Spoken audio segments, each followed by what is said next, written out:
Манас, Құдай бұйырса, бүгін сапар тартып атыпсың Умраға. Бұйырса бүгін кетті асқапам не атам алды. Баракелді. Кішіне қызмат көрелік кетті жолында. Машалла. Ушул жөнүндө де кыскача Манас, өзүң өткөндө да айтып калдың эле ушу. Жан дүйнөмдө бир ниетим бар эле, ат энем алып барсам депчи. Ой, жакшы ниетим бар эле, Кудайым Алла таала ниетиме жеткизди. Буйрса, бала атам алып Умрага кетти азыр. Ошем Кудайдан жакшы барып кетсек деп. Кудай буйрса. Кудай буйрса.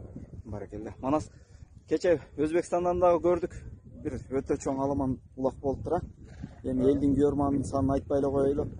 Ошол жерде да бир жакшы ийгиликке жетипсиң. Ошол Өзбекстанда улак жөнүндө. Айырда өтө чоң улак болду. Бизде дагы ошондой тойлор болушу насип болсун Кудайым. Ал жерде эми элдин примерно самамен 80 000 адам келди ошол. Охо. Ана эми ал жерде дагы Алла таалам буйрук болгон экен. Чоң сооронго насип болгон экен. Сону таштабайт.